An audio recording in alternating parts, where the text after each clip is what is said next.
দর্শক, এই মাত্র কিন্তু হাসপাতাল থেকে বেরিয়ে যাচ্ছেন ডক্টর মোহাম্মদ ইউনূস। আপনাদেরকে ইতিমধ্যে বলেছি যে বেগম জিয়াকে দেখতে কিন্তু এভার কেয়ারে প্রবেশ করেছিলেন ডক্টর মোহাম্মদ ইউনূস এবং এই মুহূর্তে তিনি কিন্তু বেরিয়ে যাচ্ছেন। এবং দর্শক, আপনারা দেখতে পাচ্ছেন যে কড়া নিরাপত্তায় এভার কেয়ার থেকে বেরিয়ে যাচ্ছেন ডক্টর মোহাম্মদ ইউনূস। আপনাকে ডেইলি সানের মাধ্যমে সরাসরি দেখানোর চেষ্টা করছিলাম।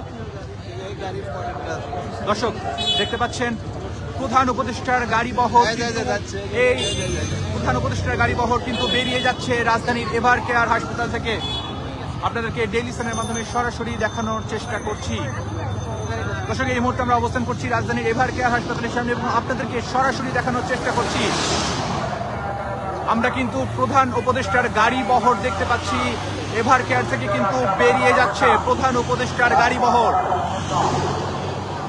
দর্শক, আপনাদেরকে যেমনটা দেখাচ্ছিলাম যে কিছুক্ষণ আগে কিন্তু বেগম খালেদা জিয়াকে দেখতে এভার কেয়ার হাসপাতালে এসেছিলেন প্রধান উপদেষ্টা ডক্টর মোহাম্মদ ইউনূস এবং এই মাত্র কিন্তু ডক্টর মোহাম্মদ ইউনূসের সেই গাড়িবহরটি রাজধানীর এভার কেয়ার হাসপাতাল থেকে কিন্তু বেরিয়ে গেল এবং আপনাদেরকে কিন্তু সরাসরি এই চিত্র দেখানোর চেষ্টা করছিলাম। ডেইলি সান লাইভে আপনাদের সাথে যুক্ত রয়েছি আমি আরমান আলী।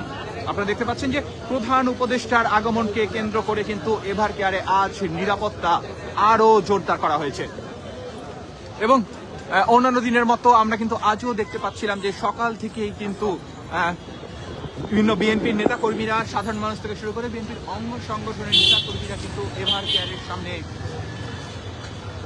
ভিড় করছিল এবং সন্ধ্যা ঘনাতেই কিন্তু এই ভিড় কিন্তু আরো বেড়ে যায় এবং দেখতে পাচ্ছেন যে এখন কিন্তু অনেক মানুষ হাসপাতালে প্রবেশ করছে। মূলত যারা হাসপাতালের রোগী বা কর্মী বিভিন্ন কাজে এসেছেন তাদেরকেও কিন্তু এতক্ষণ আটকে রাখা হয়েছিল প্রধান উপদেষ্টার আগমনকে ঘিরে। কিন্তু এখন কিন্তু যারা হাসপাতালে কর্মরত রয়েছেন বা যারা চিকিৎসাধীন রয়েছেন তাদেরকে কিন্তু এখন প্রবেশ করতে দেওয়া হচ্ছে এবং আপনাদেরকে যদি দেখাই যে এখনো কিন্তু নিরাপত্তার চাদরে ঢেকে রাখা হয়েছে রাজধানীর এভার কেয়ার হাসপাতাল।